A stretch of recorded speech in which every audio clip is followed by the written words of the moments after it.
Well, hi there, everybody. Thanks for tuning in again. I was looking at some of the old episodes from season 1, and I thought I'd put together a combo pack. I want to take some of these old episodes and put them together and put them as one, so you can run through some of the earlier, more popular ones. I did get a little bit of a chuckle listening to them. Again, they were the very first ones that I did, and I was just getting used to podcasting. But hopefully you'll still enjoy them. They're some of the more popular ones. I was thinking about having the very first one about job ads. That one was really popular. People like that one. But job ads, job searching, transferable skills, and cold calls, they were all popular ones. So if I put them all together, they were shorter episodes. So if I can combine them, which I'm going to do, they're going to run back to back. So if you're out walking or driving or whatever, and you want to listen to them and maybe recommend them to somebody who actually is job searching, then they'll be all in one episode there. So without further ado, here's episode 1, season 1, all about employment, job ads.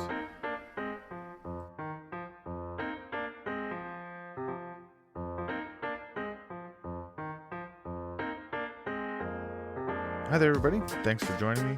This is a quick podcast today. The topic is job ads. So let's talk a little bit about those. A lot of people, when they read job ads, do a quick job. They don't really pay attention to everything that's in them, and they miss some details that they could take. So what does a job ad tell you? Well, the obvious things, of course, are what is the job? What are the job duties? How many hours are you going to work a week? Do you have to work overtime? Is there weekend work involved? Those kind of things. Also, you can find out about the benefits, if there are benefits, the salary. A lot of job ads now do post those sorts of things right in the ad. You're also going to learn from the ad how much experience you need, or perhaps just the education that is required to do the job. Job ads are actually really good at giving you items to ask in an interview. For example, if it doesn't have the salary posted, or there's some information that you want to know more about, then write that stuff down and you can ask an employer in an interview when they ask you, hey, do you have any questions for us? A lot of people struggle to come up with questions, and a lot of it comes straight from the job ad itself. Job ads are also very useful at giving the job seeker a chance to learn about the company. Now, a lot of jobs out there will post a large preamble, paragraphs about the company, the history of the company, all those sorts of things that are kind of boring to read sometimes, but can really, really have a lot of important information that you can use. For example, let's say the company that you're applying to is environmentally friendly, or they do a lot of work in the community. Maybe they sponsor some local sports teams, or items like that. If that's the case, and those things speak to you, then even if you're not qualified for the job that they're advertising for, you can think to yourself, well, this is a good company to work for. So maybe if another position comes up, I'm going to consider applying because they do a lot of great things. Job ads are also good at letting you know whether or not a job is being posted through a temp agency. And for some people, it may not matter. Some people, if you just want to get working, you don't really care if it's being posted by a temp agency. But some people want something more permanent. So if you see language in the job ad, like, it's being posted for an unnamed company, or if it mentions temporary to permanent, if you see that kind of language, or if it does say direct hire. Direct hire is good if a temp agency is doing it, because they're not really involved much past forwarding your information off. But if you see language like that, then you'll know that perhaps it's a temp agency that's posting a job on behalf of a company. And like I said, if it doesn't matter to you that it's a temp agency, then great. But if it does matter, then those are the kinds of things you want to look for. So that's pretty well it. I just wanted to highlight some of the things that you can learn from job ads, some of the questions you can pull to ask an employer down the road. And I really, really hope that you'll consider spending a little bit more time each job ad you read. Try to pull out as much information as you can. And don't just look for what they're telling you, look for what they're not telling you. So that's it. I hope you have a great day, and I hope that your job search goes well, and best of luck to you.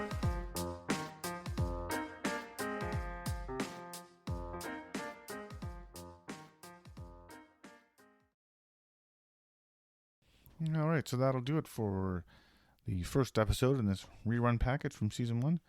That was job ads, and now let's move on and get into job searching, episode 2, season 1.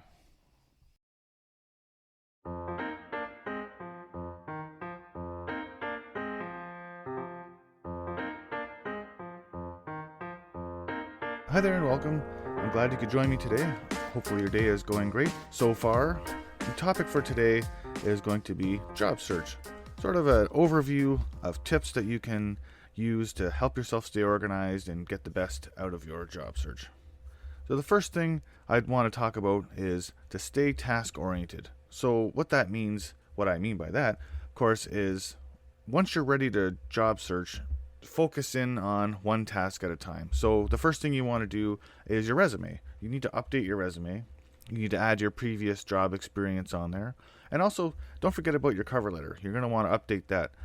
Even if your previous position didn't end well, you still want to pull out some positives so you can add what experiences you had there and put them on your cover letter. The next thing you want to do, and it's a very, very important thing, is to sit down and think about benchmarks, your basic job search goals. What is it you want to do? Where do you want to work? What industry do you want to work in? Are you going to switch industries? If you decide that you do want to switch industries, do you have enough transferable skills or experience? You want to think about all those things, and it's very important because you're going to refer back to these benchmarks several times, I'm sure, during your job search. And after you've done that, and I don't mean to gloss over it, I mean, you really do need to spend some time doing it. But after you've done that, you need to stick to a routine. So get a routine and stick to it. Very important when you're job searching because you're treating it like you have a job. Your job is job searching. So an example of a routine could be, in the morning, get up, get dressed, very important steps. And then maybe when you start to job search, just look for postings. Spend some time, look for postings, and then grade them. And how are you going to grade them? Well, you're going to grade them against your benchmarks. Is it too far away? Is it not enough money, perhaps? So look back to your benchmarks and consider whether or not they meet your standard. And you can use a simple grading system if you want. Give them an A, B, C, or D so you know the priority when you want to apply. So a good segue into the next section, you're going to want to apply for a few of these jobs. And just please, as a tip, consider quality over quantity. Don't be that person that wakes up and they blind carbon copy 100 employers and thinks, well, I'm done job searching for the day. No, if you're capable of doing 3 to 5 high quality applications a day, then that's what you do. If you can do more than that, great. But don't waste your own time doing poor applications because they're not going to get looked at and you really are wasting your time. After that, take a lunch break. It's a normal work day. Take a lunch break, have some lunch, watch some Netflix, do whatever you're going to do, and then get settled in for your afternoon. And, an afternoon example routine could be follow up with some old applications. Call companies that you've applied for and see if they've got your resume, see if you can obtain any information. And then after that, you may want to send some cold emails or do some cold calling. And I will do a separate podcast about this skill set because it is a skill set, knowing when to call and which places to call and how to formulate a decent email, those sorts of things. I will do another podcast about that, but maybe you spend some time in the afternoon cold calling places, and that could be your routine. After that, stop, that's your day. You can only do so much in a day, and you want to be very careful that you don't burn yourself out. A very important aspect of job searching, of course, is staying organized. So have something, have a spreadsheet, have a paper copy, something to track where you've applied. But don't just track where you've applied. You need other details too. You need to know, how did you apply? Was it an online application? Did you send your resume in? Did you call? And then what happened? Did you talk to somebody? Did you get an interview? What happened at the interview? As much information as you can get as possible. Because if you are a very detail-oriented person, then you can look back and see patterns. Like, well, when I did online applications, I did a little bit better. So maybe try to seek out more places that just do online applications. However you want to tailor your job search, that's totally up to you. And the other important aspect of why you want to keep track of this stuff is because sometimes employers take a long time to call you back. So if you applied to a place 2 weeks ago and they're just calling you back to say, hey, listen, loved your application, I want to sit down and have an interview, you don't want to be like, well, who are you guys? I don't know who you are. So that's why you want to have that tracked and have it handy. Just a couple of final points here. Job searching is a full-time job. You need to treat it as if it's a full-time job. Even if you're only looking for part-time work, your job search is a full-time job. So treat it like that. You get out of it what you put into it. I know that's an old cliche, but it's totally true when it comes to job searching. On the backside of that, though, please keep your mental health in mind. It's very stressful to job search. You've just experienced a life-changing event. If you've lost your job, or perhaps you have never had a job before, or you've just graduated from school and you're looking for work, mental health is very important, and this is another topic where I'm going to do a specific podcast. You have to keep in mind that sometimes you need to take a break. And I know it's hard if you're not working, but if you're getting overwhelmed, then make sure that you understand that in yourself enough to take a break. But like I said, I really do want to do a separate podcast about mental health and job searching. So that's all for today. I know it's a quick sample of a couple little things you can do to keep yourself organized on your job search. Hopefully your job search goes well and you find something soon. And again, best of luck to you.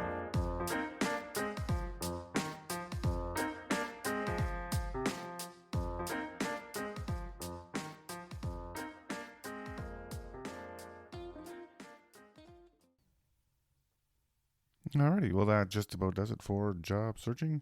That was episode 2 of season 1, and we're going to move on now and talk about transferable skills or portable skills. Actually it wasn't episode 3, I skipped one, but of this recap, episode 3, let's talk about transferable skills.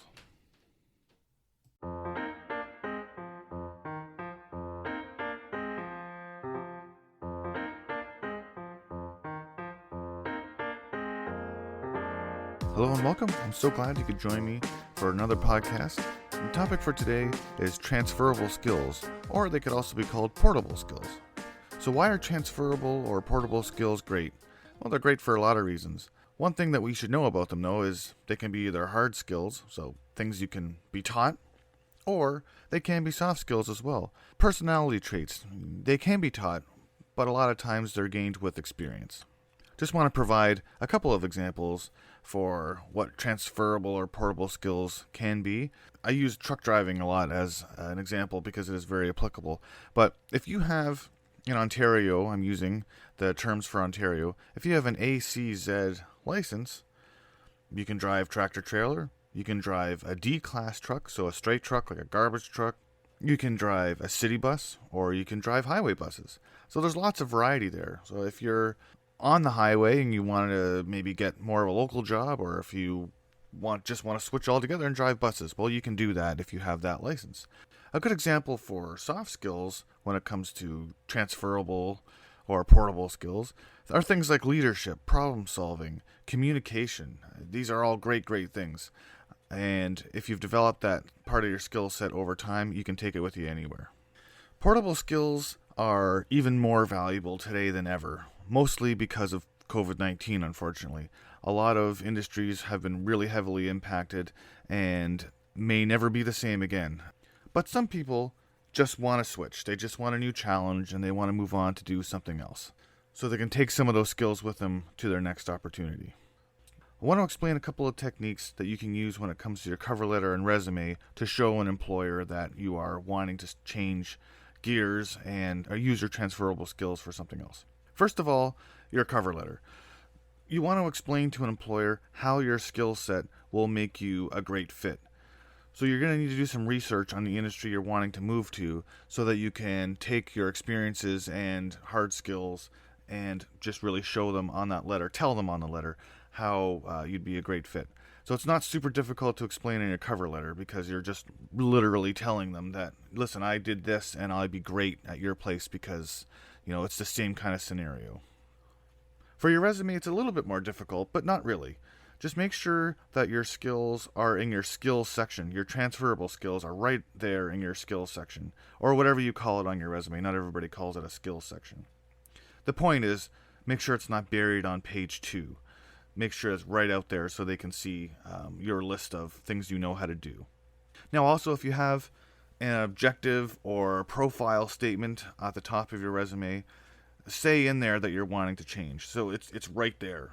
And this provides some good repetition.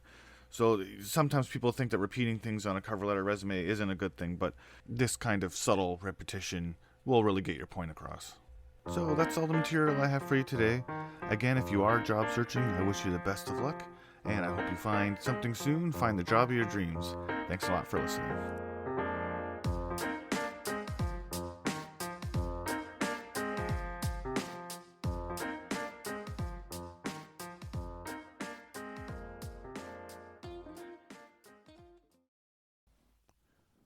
Alrighty, so that was the end of a very important episode that I did about transferable skills. We're going to move on to the last one now. And when I went back and reviewed it, I noticed that the audio quality wasn't as great, so I do apologize about that. I got one job, that's to make sure that the audio is good in a podcast. But anyways, I was a rookie. I was just starting out.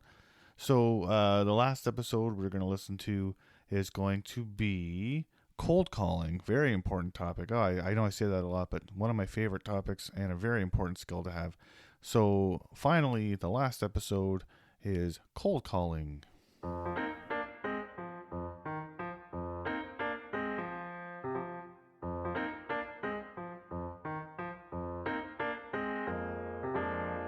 there. Thank you for joining me again for another podcast. Hope everybody is having a great day so far. The topic for today is going to be cold calling. I promised I would do a separate podcast just on this topic, so here it is. So let's get into it. So what is a cold call exactly? Well, it's just an attempt to contact an employer when you don't know if they're hiring, and certainly you don't have an appointment. So you're just totally calling up a stranger out of the blue to find out if you can work for them.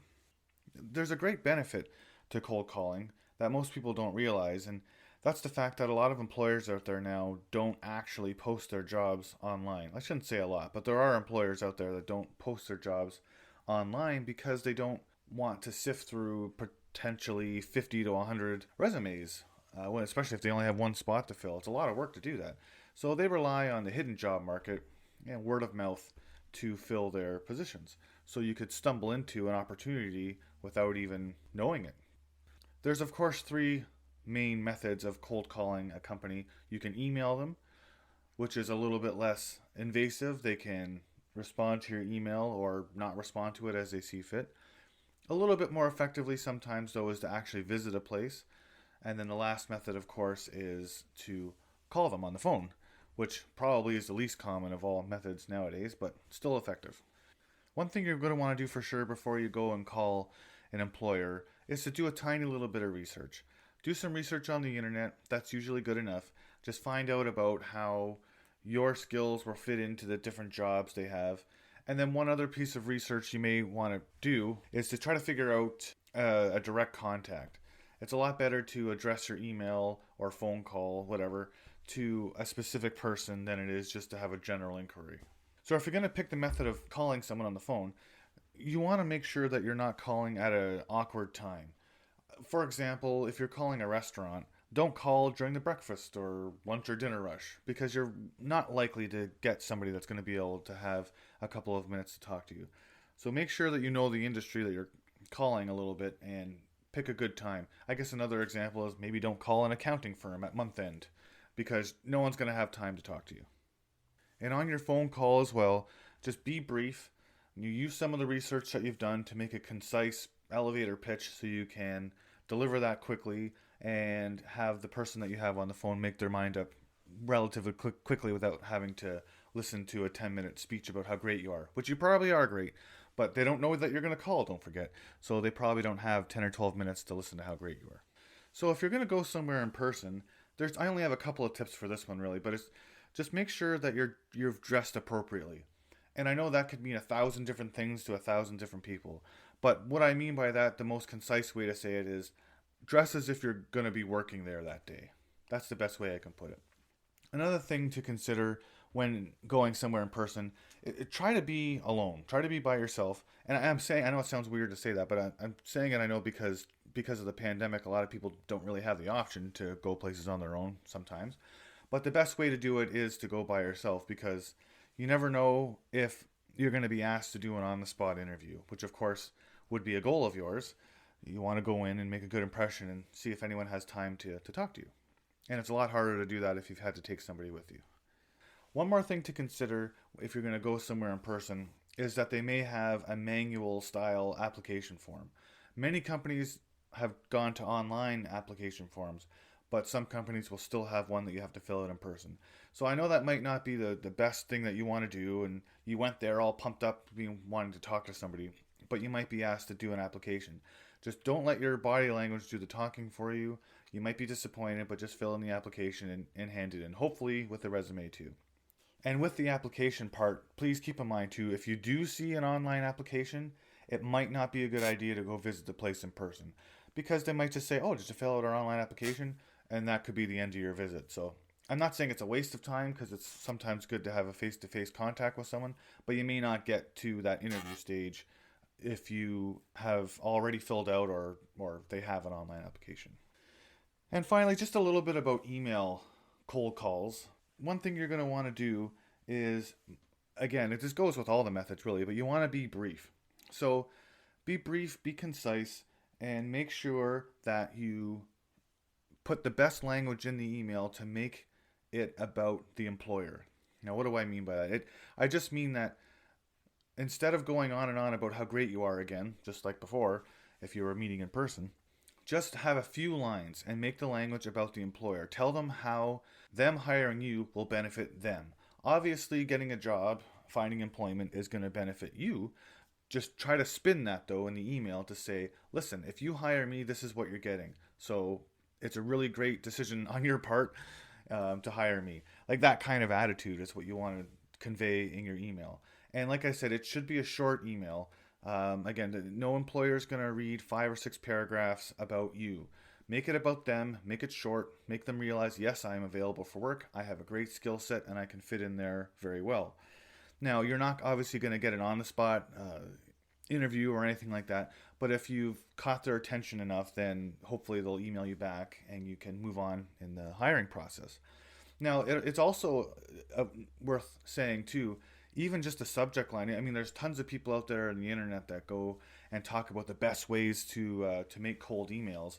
Not just what I'm saying right now, but even the subject line of your email should be short, concise. Should be something like employment, or it should be less is more, I guess is what I'm trying to say. Don't have a big long subject line, because you could turn the person off right away.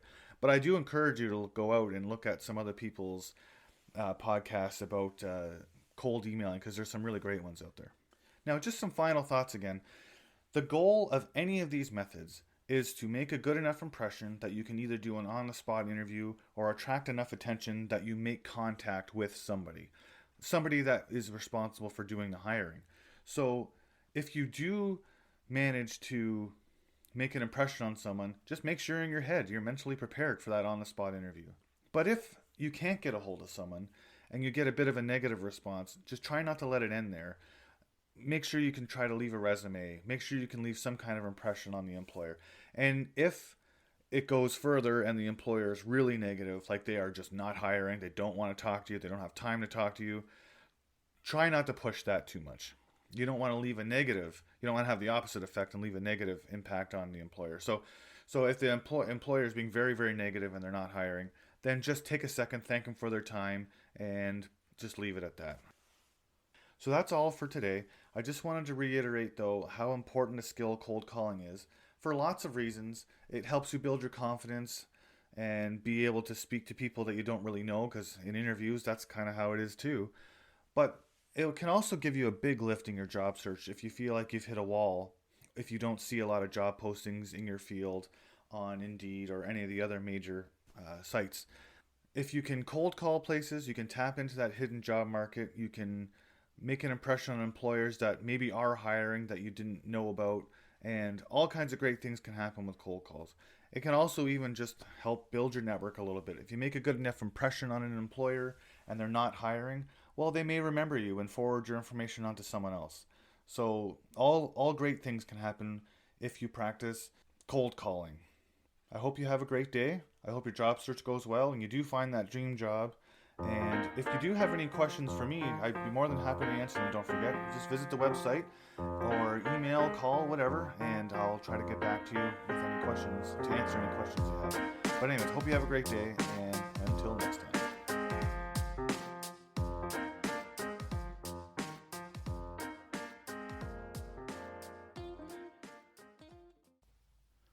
Okay, well, that concludes my trip down memory lane there with my first few episodes that I recorded. I always think it's so funny when I go back and listen to them. At the beginning of each one, I don't identify them as episodes. I say, "Hey, welcome to my, this podcast," or, "Thanks for tuning in to this podcast." It's funny, they're episodes, but anyways, silly little things and stuff you learn along the way.